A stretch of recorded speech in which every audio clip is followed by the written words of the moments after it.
പരാജയമാണെന്ന് അവർ കരുതുന്നുണ്ടെങ്കിൽ അവർ കരുതിക്കോട്ടെ. ഇത് കണ്ടുകൊണ്ടിരിക്കുന്ന ജനങ്ങളുണ്ട്. ഞങ്ങളതിനോട് ഈ പറയുന്നതിനോട് യോജിക്കുന്നില്ല. കണ്ടുകൊണ്ടിരിക്കുന്ന ജനങ്ങളുണ്ട്. ഞങ്ങളുടെ കൈവശം വന്നിരിക്കുന്നതിൻ്റെ കാര്യങ്ങളൊക്കെയുണ്ട്. അത് ഞങ്ങൾ വിശ്വസിക്കുന്നു. അതിൻ്റെ അടിസ്ഥാനത്തിൽ ഞങ്ങൾ പ്രവർത്തിക്കുന്നു. അവരിത് പറഞ്ഞു നടന്നോട്ടെ. അവിടെ നിന്നാണ് ഞങ്ങൾക്ക് നഷ്ടം. ഇതിനകത്ത് വലിയ തരത്തിലുള്ള ഒരു UDFന്റെ വിമർശനം അതുപോലെ പരിഹാസ്യമൊക്കെ വരുന്നൊരു സാധനം നമ്മുടെ പയ്യന്നൂരിലുള്ള ജോത്സ്യർ പറഞ്ഞിട്ടാണ് ഇത്തരത്തിലൊരു സംഗമം സംഘടിപ്പിച്ചതിൻ്റെ കാര്യത്തിൽ വലിയ തരത്തിലുള്ള പരിഹാസ്യം. എനിക്കത്തരമുള്ള ഒരു കാര്യവും എനിക്കറിഞ്ഞുകൂടാ. എനിക്കറിയാത്ത കാര്യങ്ങൾ ഈ ഭാവനയിൽ സൃഷ്ടിച്ചെടുക്കാൻ ഞാനില്ല.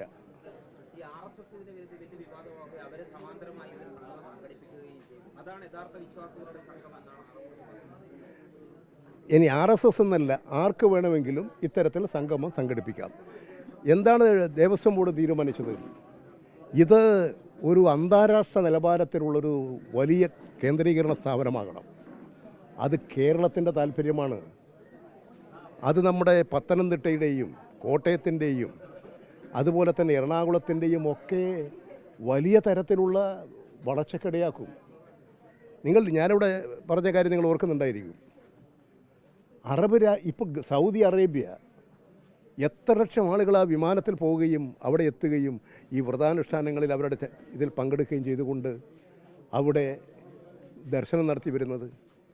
അത് ആ രാജ്യത്തിൻ്റെ മുഴുവൻ വളർച്ചയില്ലേ, എന്തൊരു മാറ്റമാണ് അവിടെ ഉണ്ടാകുന്നത്. എത്ര കോടിയുടെ വ്യാപാരമാണ് നടക്കുന്നത്. എന്തൊരു പുരോഗതിയാണ്. ആ പുരോഗതി നമ്മുടെ കേരളത്തിൽ അയ്യപ്പ വിശ്വാസികൾ ലോകത്തിലെല്ലാം ഉണ്ട്. അതിൻ്റെ ഭാഗമായി ലോകത്തിലുള്ള എല്ലാവരുടെയും സഹകരിപ്പിച്ചുകൊണ്ട് ആ ക്ഷേത്രത്തിൽ വരുന്ന വിശ്വാസികളുടെ വിശ്വാസം കാത്തു സൂക്ഷിക്കാൻ, അവർക്ക് സുഖകരമായി വിശ്വാസം കാത്തു സൂക്ഷിച്ച് പ്രവർത്തിക്കാൻ, അത് കേരളത്തിൻ്റെ ആകെ പൊതു താല്പര്യമാക്കി മാറ്റിയെടുക്കാൻ കഴിയത്തക്ക നിലയിലുള്ളൊരു നടപടിയിലേ സ്വീകരിക്കുന്നത്. എന്തിനാ അതിനെ എതിർക്കുന്നത്? സംഗമത്തെ എന്താ ലക്ഷ്യം? ഈ കേരളത്തിൽ നമ്മുടെ കോട്ടയം ജില്ലയും പത്തനംതിട്ട ജില്ലയും എറണാകുളം ജില്ലയിലും ഇന്ന് നിങ്ങൾ നോക്കുക, അയ്യപ്പ ദർശനത്തിൻ്റെ ഭാഗമായിട്ട് ശബരിമലയിലെ നട തുറക്കുമ്പോഴേക്കും എത്രമാത്രം മനുഷ്യരുടെ വന്നെത്തുകയാണ് അയ്യപ്പ ഭക്തന്മാർ. ആ നാട് മുഴുവൻ വെളിച്ചം പകരുകയല്ലേ, ആ നാട് മുഴുവൻ ഉണരുകയല്ലേ. എന്തിനാ ഉണർവിനെ കെടുത്തുന്നത്? എന്തിനാ ഈ 3.5 കോടി മലയാളികളുടെ നാട് ലോകപ്രശസ്തമാകുന്നതിനെ, അയ്യപ്പ ക്ഷേത്രം ശബരിമല അത് ലോകപ്രശസ്തമാകുന്നതിനെ എതിർക്കുന്നത്? ഇത് കേരളത്തിൻ്റെയും പൊതു താല്പര്യത്തെ നിഹനിക്കുന്നതാണ്. വിശ്വാസികളുടെ വിശ്വാസത്തെ പോലും നിഹനിക്കുന്നതാണ്.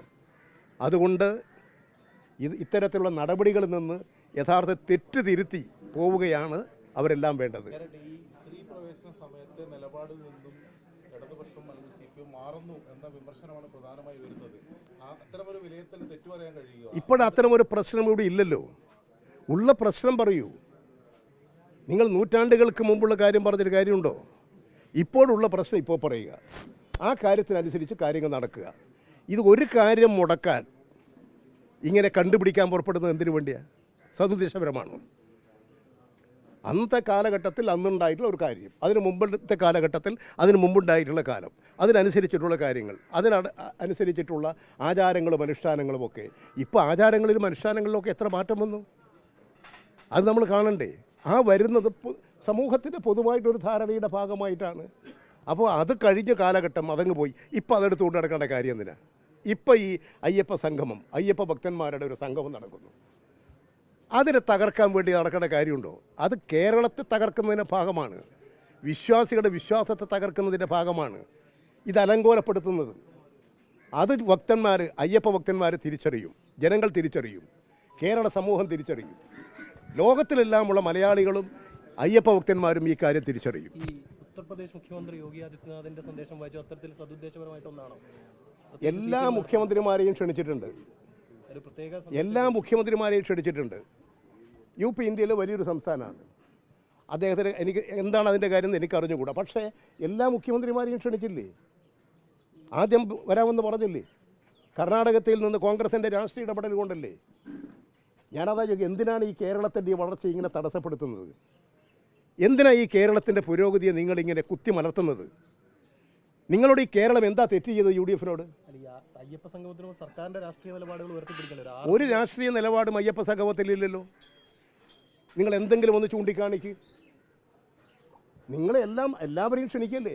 പ്രതിപക്ഷ നേതാവിനെ അദ്ദേഹത്തിൻ്റെ വീട്ടിൽ പോയി മണിക്കൂറുകളോളം കാത്തിരുന്ന് ക്ഷണിച്ചതല്ലേ?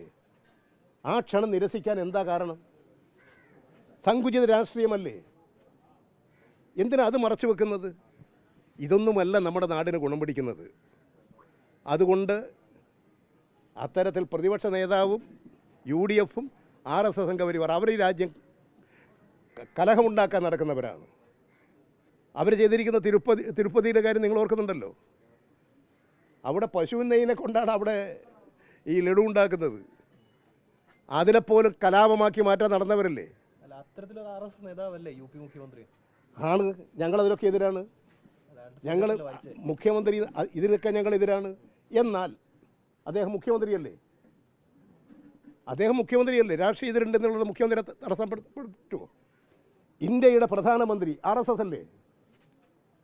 നിങ്ങൾ കാണേണ്ട കാര്യം അവർ ഇന്ത്യയിലെ ഒരു പ്രധാനപ്പെട്ട ഭരണപരമായ ചുമതല നിർവഹിക്കുകയാണ്. എല്ലാ മുഖ്യമന്ത്രിമാരെയും ക്ഷണിക്കുന്നു. എന്താ അതിലൊരു തെറ്റ്? അതിങ്ങനെ കണ്ടുപിടിച്ചെടുത്തുകൊണ്ട് വന്ന് ദുർവ്യാഖ്യാനിക്കുന്നത് എന്തിനാ? സതുദ്ദേശപരമാണോ? സംഘപരിവാറിന് ഒരു അവസരം ഒരുക്കി കൊടുത്തു ഈ അയ്യപ്പ സംഗമത്തിലൂടെ അവർക്ക് ബദൽ സംഗമം നടത്താൻ. അത് രാഷ്ട്രീയമായി അങ്ങനെ ഒരു അവസരം ഒരുക്കി കൊടുത്തു എന്നതാണ് പ്രതിപക്ഷത്തിന്റെ മറ്റൊരു പ്രധാനപ്പെട്ട വിമർശനം. ഞങ്ങൾക്കൊരു ദുരുദ്ദേശമില്ലല്ലോ. ഇതാണ് പ്രതിപക്ഷത്തിൻ്റെതെങ്കിൽ നിങ്ങൾ വരണ്ടേ അവിടെ? നിങ്ങൾ RSSനോടൊപ്പം ചേരുകയല്ലേ ചെയ്തത്? VD സതീശൻ RSSനോടൊപ്പം ചേർന്നില്ലേ? ഇതാണോ ചെയ്യേണ്ടിയിരുന്നത്? ആ അഭിപ്രായം പ്രതിപക്ഷത്തിലുള്ള കോൺഗ്രസിനുണ്ടെങ്കിൽ കോൺഗ്രസ് അവിടെ വരണ്ടേ? ഇനി UDF-ലെ എല്ലാ കക്ഷികളും ഇത് അംഗീകരിക്കുന്നുണ്ടെന്നാണോ നിങ്ങൾ ധരിക്കുന്നത്? ധാരാളം UDF-കാർ അവിടെ വന്നിട്ടുണ്ട്. അതുകൊണ്ട് ഇനിയും വരും. കേരളത്തിൻ്റെ താല്പര്യമേ ഞങ്ങൾക്കുള്ളൂ. വിശ്വാസികളുടെ വിശ്വാസത്തിനനുസരിച്ച് ജനങ്ങളെ അവർ ആ വിശ്വാസം കാത്തുസൂക്ഷിക്കാനുള്ള നടപടികൾ സ്വീകരിക്കുക. ഇതിലൂടെ കേരളം ഒരുപാട് വളർന്ന് വികസിക്കും, അഭിവൃദ്ധിപ്പെടും. ആ അഭിവൃദ്ധിയാണ് നമ്മുടെ പൊതു താല്പര്യം. ഞാനതെല്ലാം നിങ്ങൾ എന്താണോ അല്ല നിങ്ങൾക്ക് എന്താണോ അഭിപ്രായം അത് നിങ്ങൾ വെച്ച് പുലർത്തിക്കോളൂ. ഞങ്ങളുടെ വിശ്വാസം അതല്ല. അവിടെ ഞങ്ങൾ ഉദ്ദേശിക്കപ്പെട്ടതുപോലെ തന്നെ ജനങ്ങൾ വന്നിരുന്നു. അതാണ് ഞങ്ങളുടെ വിശ്വാസം. ആ വിശ്വാസത്തിൻ്റെ അടിസ്ഥാനത്തിൽ ഞങ്ങൾ കാര്യങ്ങൾ നടത്തുന്നു. നിങ്ങൾ ആളേ ഇല്ല എന്നാണ്. നിങ്ങളത് വെച്ച് പുലർത്തിക്കോ. നിങ്ങളുമായിട്ട് തർക്കത്തിനൊന്നും ഞങ്ങളില്ല. ഞങ്ങൾക്കിപ്പോൾ ആ വിശ്വാസം ആളെ എണ്ണം നോക്കി തിട്ടപ്പെടുത്തലല്ല. ഇതൊരു മഹാസംഭവം, ലോകശ്രദ്ധ പിടിച്ചു പറ്റിയത്, കേരളത്തിൻ്റെ പേര് ലോകത്തിന് മുമ്പിൽ ഉയർന്നു വരുന്നത്, അയ്യപ്പ വിശ്വാസികളുടെ സ്ഥലങ്ങളിലെല്ലാം വരുന്നത്.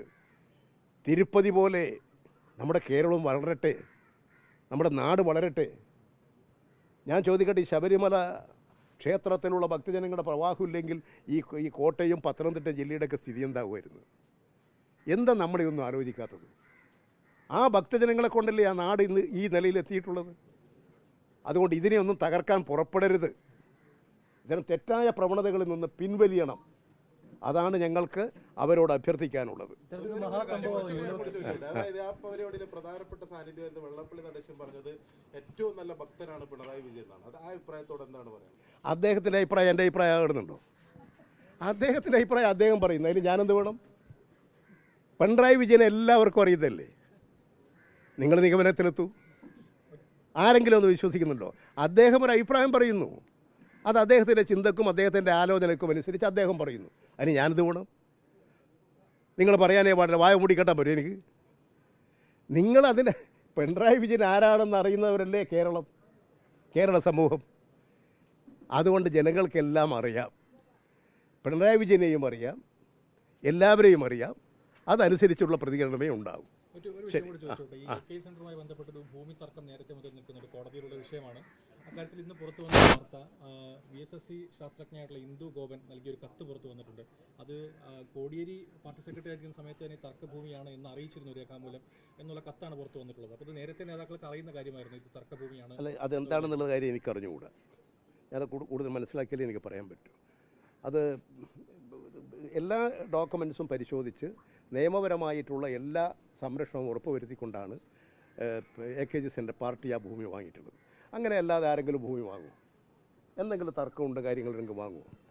പാർട്ടി നിയമപരമായ എല്ലാ വശങ്ങളും പരിശോധിച്ച് പ്രമുഖരായിട്ടുള്ള അഭിഭാഷകരുടെയൊക്കെ ഉപദേശം തേടിയിട്ടാണ് എല്ലാ ഡോക്യുമെൻസും പരിശോധിച്ചിട്ടാണ് ഉത്തമ വിശ്വാസത്തോടു കൂടിയിട്ടാണ് ഞങ്ങളൊന്നും ഒരിക്കലും ഇങ്ങനെ ചെയ്യാൻ ആഗ്രഹിക്കില്ല, തെറ്റായ ഒരു നടപടി സ്വീകരിക്കില്ല. അങ്ങനെ സംഭവിച്ചു നിങ്ങൾ ആദ്യം അത് മനസ്സിലാക്കൂ. ഞങ്ങളെക്കുറിച്ച് തെറ്റാണെന്ന് ലെവലേശം ചെറിയൊരു അംശമെങ്കിലും ഉണ്ടെങ്കിൽ ഞങ്ങൾ ആ വഴിക്ക് പോകില്ല. പിന്നെ ഇതെല്ലാം വാർത്തയുണ്ടാക്കാൻ നടക്കുന്നവർക്കൊക്കെ ഒരു പൂരമായിരിക്കും. നടത്തട്ടെ. അങ്ങനെ സംഭവിച്ചിട്ടുണ്ടെങ്കിൽ സ്വാഭാവികമായിട്ട് അത് കോടതി കയറേണ്ടതല്ലല്ലോ. അല്ല, എന്താണെന്ന് എനിക്കറിഞ്ഞുകൂടെ. നിങ്ങൾ കോടതി കയറാൻ അധികം ഇടിക്കും പോകണോ? നമ്മളൊരു പുതിയ നടത്തിയിട്ട് മറ്റന്നാൾ കോടതി പോകില്ലേ? അതാ കോടതി. അതിന് പിന്നിൽ മറ്റെന്തെങ്കിലും ലക്ഷ്യമുള്ളതായിട്ടാണോ? അല്ല, എനിക്ക് അറിഞ്ഞുകൂടാ. അറിയാത്ത കാര്യം എങ്ങനെ ഞാൻ പറയും?